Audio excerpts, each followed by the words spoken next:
방문해 주셔서 감사합니다. 정치 테마주 이야기 할 건데요. 오늘 제가 영상을 종목이랑 지수 관련 분석이랑 정치 테마 따로 만든다고 이야기를 했죠. 그러니까 같이 만들려고 했는데 같이 만들면 제가 보기에 영상 길이가 1시간이 넘을 것 같아서 1시간이 너무 길면 저도 힘들고 들으시는 분들도 너무 길기 때문에 힘들 것 같다. 그래서 영상을 반으로 쪼개서 만든다고 했는데 지금 정치 테마 관련 영상 먼저 보시는 분은 바로 전에 올렸던 그 지수랑 종목 분석 수익 실현 영상이랑 매매법에 대해서 올려놨으니까 그거 한번 다시 보시면 될 것 같습니다. 일단은 정치 테마 이야기할 건데 제가 좀 걱정되는 부분은 저는 어떤 지지하는 정당이 없습니다. 왜 민주당을 먼저 썼어? 민주당 지지하나 봐. 그거 아닙니다. 국민의힘을 지지하는 것도 아니고 저는 그냥 중립적인 입장에서 제 채널 이름이 주식 분석이잖아요. 그러니까 주식을 분석하고 어떠한 종목을 선택하는 게 유리할까 그런 측면에서 정치에 대해서 이야기하는 거지 정치 관련해서 전혀 1도 관심이 없다. 관심이 없다라기보단 누구에게 치중된 그런 이야기를 할 생각이 없다. 그리고 중립적인 입장으로 이야기한다는 거, 투자자의 관점에서만 이야기한다는 거 말씀드리고 싶고요. 그리고 또 이제 그런 말씀을 드리고 싶어요. 제가 이거 써놨어요. 한국 정치 테마주는 그냥 테마다. 진짜 테마거든요. 그러니까 제가 저번에 과거 영상에도 말씀을 드렸어요. 한국 정치 인 말고 이제 바이든, 그러니까 미국 대통령에 대해서 이야기를 하면서, 그러니까 미국 대통령은 세계의 대통령이다. 그리고 바이든이 예를 들어서 앞으로 풍력을 하겠다, 아니면 친환경 에너지 관련 사업을 하겠다, 친환경 관련 기업을 이제 말하자면 성장시키고 키워야 한다 그런 이야기를 하면 실질적으로 전 세계의 경제가 그 바이든 말 한마디로 싹 다 바뀌어요. 그러니까 그 정도의 힘과 파워가 있는 거죠.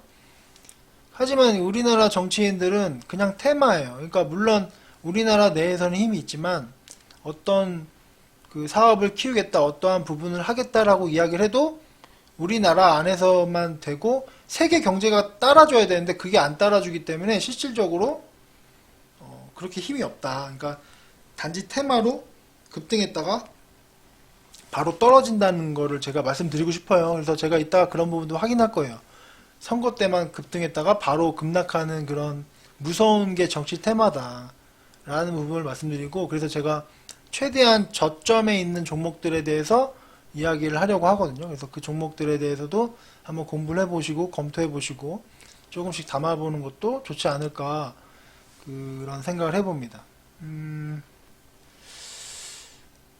자, 그럼 바로 이야기를 할까요? 일단 민주당부터 이야기를 하면요.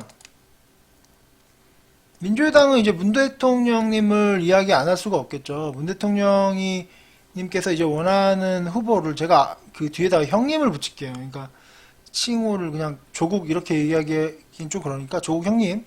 그러니까 문 대통령이 원하는 가장 1순위 후보는 조국 형님이었죠. 2순위는 김경수 형님, 3순위가 안희정 형님이었는데 1순위가 조국 형님이었는데 이제 어떻게 보면 총리도 조국 형님이 할 상황인데 지금 자녀의 교육 비리 관련 문제와 주식 관련 문제 다양한 문제점으로 인해서 어렵게 됐죠. 그렇기 때문에 당연히 대선에 못 나오시겠죠. 그래서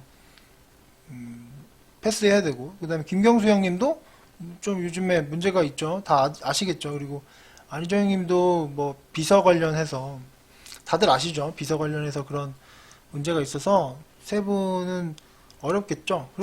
그렇기 때문에 문 대통령께서 이제 본인이 원하는 이런 다음 대선 후보들은 어쩔 수 없이 뽑을 수가 없으니까 이제 다음으로 이제 이낙연 형님을 지금 제가 보기엔 문 대통령이 좀 밀어주고 있다 라고 판단을 할 수 있겠죠. 그러니까 이낙연 형님 같은 경우에는 이제 기본적으로 제가 보기엔 전반적으로 분위기가 진짜 문 대통령이 밀어주고 있다는 게 느껴지는 게 박지원 형님이 최근에 일본에 가셨죠. 이제 호남 대통령을 만들기 위해서 제가 보기에 호남 대통령을 만들기 위해서 일본에 가셔서 지금 한번 찾아볼까요? 여기 보시면 어제 제가 이 얘기 했었는데 박지원 국정 원장님이 이제 스가 총리를 만나서 징용 배상을 논의했다. 그러니까 일본과의 그런 관계 개선을 하기 위해서 미리 가셨죠. 그러니까 제가 생각엔 박지원 형님이 일본에 가서 호남 대통령을 만들기 위해서 일본에 가서 이런 밑밥을 깔아놓고 결정타는 이낙연 형님이 일본 특파원 출신이에요. 그리고 아베 소주 친구죠. 그래서 한일 갈등을 이제 한 방에 해결하시고 한국과 일본이 다시 화합하는 분위기를 만들어서 이런 외교 문제도 해결했고 게다가 경제적인 문제도 해결해서 대선 출마를 하는 시나리오가 나오지 않을까. 그러니까 이낙연 형님이 보시면 여기 보시면 요거 보시면 지금 아베와 굉장히 친했대요. 13년 전부터 이제 뭐 14년 전에 뭐 서울에서 뭐 이거 찾아보시면 다 나옵니다. 이 영상이 있으니까 한번 찾아보시면 되는데 여기 보시면 뭐 이낙연 형님이 이거 이야기했던 거 기억하시는 분 많으실 거예요. 서울에 오셔서 비 오는 날 주말에 소주를 마셨던 기억이 납니다. 그러니까 같이 소주 마시고 굉장히 친분이 두터운 분이시죠. 그리고 이 아베라는 녀석이 그 불고기 굉장히 좋아한다고 하죠. 한국 음식 굉장히 좋아하잖아요. 그래서 이낙연 형님과의 인연 때문에 그런 거일 수도 있다. 그래서 어제 소주 좋아한다고 합니다. 아베가. 그래서 그런 부분에 대한 굉장히 친분이 두텁기 때문에 그러니까 지금 현재 뭐 이런 부분 외교 문제, 외교 갈등이 계속 한국과 일본이 있으면 안 되잖아요. 그런 부분을 이제 그 이낙연 형님이 한 방에 해결하고 경제적인 경제 문제까지 해결해 주는 거죠. 이 부분이 해결돼야 되는 이유가 뭐냐면 제가 저번에도 말씀드렸는데 바이든에 대해서 제가 몇 번 말씀드렸어요. 여기 보시면 여기 좀 재밌는 표현이 있는데 바이든이 한일 그 강제징용 갈등 중재에 나설 것이다. 이게 이틀 전에 나온 뉴스네요. 그러니까 2015년에도 한일 위안부 합의 중재를 부부관계를 복원한 이혼 상담사 같았다라고 표현했죠. 그러니까 그 한국과 일본이 뭐 부부는 아니지만 이제 부부라고 쳤을 때 이제 그 중간에서 중재를 잘했다는 얘기죠. 그래서 어쨌든 그 한미일이 공조가 필요하다. 이제 중국과 싸우기 위해서는 한미일 공조가 필요하기 때문에 그 바이든이 무조건 이제 뭐 양국 한국과 일본 간의 접점을 찾기 위해서 압박을 하고 이제 상담을 해서 결과적으로 한일 문제는 분명히 해결이 돼야 된다는 거죠. 근데 그 역할을 이제 이낙연 형님이 결정적으로 역할을 하면 자 이낙연 형님이 해결했다 그러면은 결과적으로 미국 그 대통령한테도 그 바이든한테도 인정을 받는 계기가 되고 이제 이러한 어려운 부분을 해결하게 되면 국내에서도 이제 외교와 경제까지 잘 하는 그 후보자구나라고 이제 생각이 들겠죠. 그렇기 때문에 이낙연 형님의 그 인기는 좀 올라가지 않을까. 이러한 분위기를 만들고 대선에 딱 출마해서 대통령이 되는 방향으로 나아가지 않을까라고 조심스럽게 추측을 해봅니다. 다음은 이제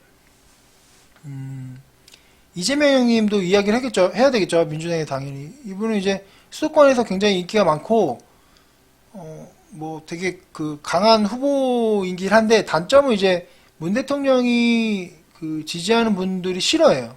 문 대통령을 지지하는 그 분들이 굉장히 싫어하기 때문에 좀 어려운 부분이 있지 않을까. 왜냐면 과거 민주당 경선에서 문 대통령을 너무 공격했어요. 그런 부분 때문에 제가 보기엔 좀 어렵지 않을까. 그래서 저는 조심스럽게, 이거 뭐 제 생각이니까, 이낙연 형님이 결국 민주당에서 대선 출마를 결과적으로 하지 않을까 조심스럽게 예측을 해봅니다. 그래서 결과적으로 근데 누가 이기든 제가 보기엔 두 분은 힘을 합칠 것 같아요. 그러니까 전라도의 이낙연 형님과 수도권의 이재명 형님이 누가 이기더라도 예를 들어서 이낙연 형님이 이겼다 그러면 이재명 형님이 다음 대선에 나가면 되니까 뭐 말하자면 도와주시겠죠. 그래서 결과적으로 뭐 제가 보기엔 매우 힘이 강력하지 않을까. 민주당이 뭐 여러 가지 면에서 지금도 그렇지만 굉장히 그 유리한 면이 많죠. 종목에 대해서는 잠시 후에 얘기하고 국민의힘 이야기하고 종목 이야기를 할게요. 국민의힘 같은 경우에는 많은 후보자가 있는데 전 두 명으로 일단 추렸습니다. 그래서 일단 안철수 형님이랑 윤석열 형님인데 윤석열 형님을 먼저 설명해야 될 것 같아요. 윤석열 형님이 요즘 TV에 자주 나오시는데 진짜 저는 제가 보기엔 막 호랑이 같더라고요. 되게 그 상남자 스타일인데 어쨌든 이분은 그 박 대통령과 이 대통령 다 아시죠? 이 두 분을 이제 감옥에 보내시고 지금 현직 대통령까지 현직 대통령 최측근이든 뭐 이재용 삼성 이재용이든 누구든 위법한 부분이 있다라고 하면 수단과 방법을 안 가리고 다 잡아 쳐넣는 그런 강한 성격을 가진 분이죠. 그러다 보니까 약간 정무 감각이 좀 없지 않은가. 그러다 보니까 뭐 좀 제가 보기엔 좀 어렵지 않을까 대선에 나가기. 그러니까 성격이 이제 마초적인 상남자 그리고 무신 야수.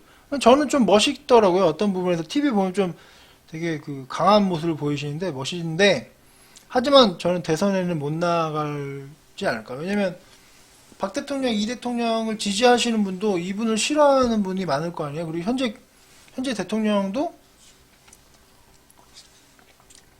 대통령의 그 지지자분들도 싫어할 거고 그렇기 때문에 결과적으로는 좀 어렵지 않을까. 그러면은 국민의힘의 후보는 누구일까? 그래서 제가 보기엔 안철수 형님이 가지 않을까. 그러니까 제가 뭐 좀 이따 일단 이거부터 얘기할게요. 그러니까 저는 이제 안철수 형님이 그 TV 토론 할 때 그 제가 MB 아바타입니까 그 이야기 했을 때 정말 깜짝 놀랐거든요. 그때 제 TV를 끄고 싶었는데 굉장한 충격이었죠. 많은 분들이 그랬을 거예요. 그 뭐 그런 부분이 있지만 하지만 저희 집 컴퓨터와 핸드폰 바이러스도 무료로 항상 지금까지 계속 치료해주고 계신 분인데 저는 제가 생각하기엔 아까 제가 이야기한 이유 때문에 윤석열 형님이 아웃된다면 안철수 형님에게 기회가 오지 않을까. 그래서 제3지대 정당이 가셔야 될 것이다. 이거 다 아실 거예요. 보시면 이런 뉴스 많이 보셨을 거예요. 보시면 뭐 안철수 플러스 뭐 김종인 제3지대 정당 가셔. 그러니까 현 국민의힘 정당으로 들어가긴 좀 어렵죠. 그렇기 때문에 제3의 정당을 만들어서 힘을 합치는 거죠. 그래서 야당이 다 뭉치는 거죠.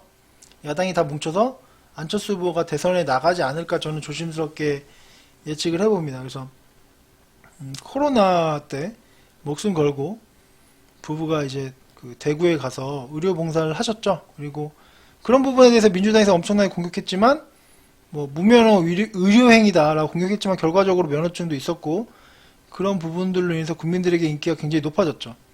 그리고 제가 보기엔 지난번 대선에 어쨌든 실패했잖아요. MB 아바타 한 방으로. 근데 그런 경험을 토대로 이제 제가 보기엔 좀 업그레이드된 모습을 보이지 않을까. 예전에는 막 저도 좀 이상했어요. 막 서울시장 나간다고 해놓고 갑자기 철수하고 대통령 선거 나간다고 했다 갑자기 철수하고 그러니까 철수하는 모습을 안철수 형님이 많이 보여주셨는데 이번엔 철수 안 하시고 업그레이드된 모습을 보여주지 않을까. 그러니까 국민의힘은 제가 보기엔 딱히 안철수 형님하고 인물도 없고 그래서 제가 보기엔 안철수 형님이 결과적으로 대선에 나가지 않을까 조심스럽게 예측을 해봅니다. 종목에 대해서 이야기할게요. 얘기가 길어졌는데 어쨌든 종목을 이야기해야 되니까 종목을 제가 여러 가지를 계속 보고 있어요. 그래서 저평가된 종목을 이야기를 해야 되잖아요. 오늘 제가 그리고 지금 여기에 있는 후보 말고도 정세균 형님 종목도 이야기하고 김경수 형님 종목도 이야기할 거예요. 일단은 근데 이 종목 중에 이제 좀 저평가된 걸 이야기해야 되니까 일단 이낙연 형님부터 보면 이낙연 형님 이제 3부토건 하나만 볼게요. 이거 지금 차트가 이게 3부토건 차트입니다. 이거 무섭지 않나요? 여기서 이렇게 올랐어요. 지금 1,000원에서 4,000원 곱하기 거의 5배 올랐습니다. 이거 살 수 있을까요? 살 수 있으세요? 좀 무섭지 않나요? 저는 이거 안 살 것 같아요. 이거 제가 보기엔 이게 또 예를 들어서 뭐 내가 1억 샀다. 그러면 진짜 어떤 이슈가 터지면은 바로 8천만 원 날아가거든요. 그렇기 때문에 제가 보기엔 이런 종목 좀 무섭지 않나. 그래서 대부분 종목들이 좀 무서워요. 그러니까 지금 3부토건 남선 알루미늄, 남성, 남아토건, 남아산업 제 이 중에서도 매매를 몇 번 한 적은 있는데 지금은 너무 올라서 어제 일본 관련도 저는 이낙연 후보가 이제 이낙연 형님이 일본 관련 테마에도 영향이 있어요. 분명히. 왜냐면 이낙연 님이 일본 관계를 개선하게 되면 일본 관련 회사 주가도 올라간다는 거죠. 제가 일본 관련 이야기 했죠. 제가 종목 뭐 이런 거 애니플러스 노트쇼핑 대원미디어 노트쇼핑 좀 많이 오르겠는데 어쨌든 이 종목들이 일본 관련 제가 종목들 한 3개 추려봤는데 그 종목들 또 제가 보기엔 이낙연 형님의 테마라고 봐도 된다고 생각합니다. 그리고 이재명 형님도 동신건설, 에이텍, 형지 엘리트, 형지 INC 뭐 이런 종목들이 있죠. 그리고 정세균 형님 뭐 수산중공업, 알루코 이거 오늘 수산중공업 많이 올랐던데 저도 뭐 잠깐 이렇게 매매를 해보긴 했는데 뭐 이런 그리고 김경수 형님 한국컴퓨터, KCS 뭐 이런 종목들인데 이게 어쨌든 좀 매매하기 어려울 거예요. 그러니까 제가 이런 게 수급이 붙는 게 어떤 식으로 매매를 해야 되냐면 아침에 수급이 붙는 게 보이면 살짝 조정을 줬을 때 확 들어가야 돼요. 들어갔다가 그날 빠져나오는 전략 뭐 그런 식으로 매매를 해야 돼요. 진짜 단타 위주로. 그래서 지금 근데 이제 제 영상을 보시는 분들은 대부분 초보자라고 생각을 해서 제가 그나마 안 오른 거를 이제 봤는데 근데 뭐 공교롭게도 다 안철수 형님 거예요. 제가 뭐 안철수 형님 막 지지한다는 게 아니라 안철수 형님 제가 맥커스도 이야기했죠. 근데 안랩은 안철수 형님 아시잖아요, 다. 안철수 형님이 대표였으니까. 그 GSE 요 종목도 이제 이야기할 겁니다. 그 윤석열 형님도 덕성이랑 덕성우 서현도 저도 매매를 몇 번 해봤는데 이것도 뭐 많이 좀 수익을 봤었는데 어쨌든 오늘은 안철수 형님 종목만 그 이야기를 할게요. 좀 볼게요. 일단은 그 맥커스 이야기 했었습니다. 맥커스 굉장히 좋은 회사고 제가 굉장히 그 여러 가지로 봤던 종목이에요. 뭐 충분히 그 안철수 형님 테마도 있고 태양광도 있고 비메리몰이 반도체도 있기 때문에 뭐 좋습니다. 그리고 또 제가 이제 안철수 형님 오늘 뭐 안철수 형님 테마인데 나중에 다른 테마도 이야기할게요. 근데 제가 좀 저평가되어 있는 종목만 찾다 보니까 안랩이랑 이제 SE 두 종목인데 두 종목 다 굉장히 좀 튼튼해서 제가 보기엔 뭐 괜찮지 않을까 한번 볼까요? 뭐 안랩은 지금 뭐 다들 핸드폰에 보면 깔려 있을 거예요. 그 핸드폰은 100% 안랩 아닌가요? 그리고 회사의 그 배당도 1.4% 주고 종목 분석도 보시면 당연히 대주주지분 안철수 형님 계시고 뭐 한 50% 지분 갖고 있는 것 같고 그리고 뭐 계속적으로 매출도 증가하고 영업이익도 증가하고 있습니다. 그래서 문제가 없죠. 그리고 차트도 보시면 안랩 보시면 차트도 지금 뭐 이렇게 거의 횡보하고 있는데 이게 과거 차트 볼까요? 이게 진짜 안철수 후보가 제 생각엔 아까 제가 얘기한 것처럼 국민의힘과 이제 힘을 합쳐서 제3지대 정당을 만든다면 이렇게 갈 수도 있다. 10만원 이상 2배 이상 갈 수 있다. 이거 그러니까 곱하기 2배가 가능하다. 게다가 지금 가격을 보시면 그냥 뭐 제가 보기엔 거의 원래는 여기 뭐 근데 이 정도 가격이면 저가예요. 그러니까 아까 제가 그 이낙연 형님 그 테마 보여드렸잖아요. 다시 한번 볼까요? 지금 이거랑 이낙연 형님 거 보시면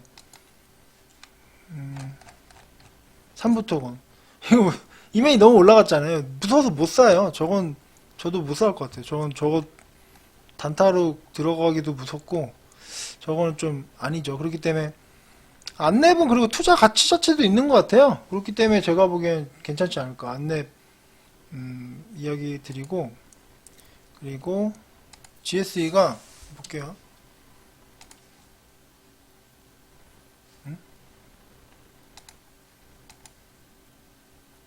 여기 있구나. 이것도 GSE도 배당도 좀 주고요. 이게 좀 안정적인 회사라 전목 분석 보셔도 대주 지분도 양호하고 뭐 매출이나 영업이익도 계속 증가하고 있습니다. 그러니까 이게 정치 테마이긴 한데 그냥 투자 가치도 있고 그러니까 저는 일단 좀 저렴한 거를 말씀드려야 되니까 그러니까 제가 막 단타 치는 것만 계속 말씀드리면 안 되니까 그리고 GSE도 지금 차트 보시면 이 강하게 수급이 터졌잖아요. 그죠? 대량 거래가 터지고 어떻게 보면 제가 계속 말씀드렸죠. 이런 그 상한가 뭐 상한가에 그 중간 부분을 훼손하는 하락이 나왔으니까 단타적인 관점에서 한번 슈팅이 나올 수 있거든요. 그래서 GSE도 괜찮지 않을까. 뭐 제가 보기엔 그 두 종목을 포트에 포함을 시키겠습니다. 포트 보시면 안내가 GSE를 추가했어요. 이거 참고하시면 될 것 같고요. 어쨌든 정치 테마 제가 이야기했는데 정치 테마를 앞으로도 몇 종목 더 제가 찾아서 좀 저평가되어 있는 걸 이야기할게요. 제가 만약에 화끈한 거 원하시는 분은 난 단타에 재능이 있다. 3부터 5번 하시면 됩니다. 근데 좀 위험하죠. 그러니까 여기 있는 종목들 잘 적어 두시고요. 뭐 한번 단타 쳐도 되는데 좀 무섭지 않나요? 근데 제가 보기엔 지금 제가 말한 종목들은 좀 안전하니까 그런 것들 한번 접근해 보시면 좋을 것 같습니다. 오늘 영상 2개나 만들었는데 뭐 어쨌든 2개 다 긴 시간 들어주셨으면 감사하고요. 또 이제 내일 저녁에 또 뵙겠습니다. 내일은 좀 일찍 올릴 수 있을 것 같아요. 어쨌든 내일 뵙겠습니다.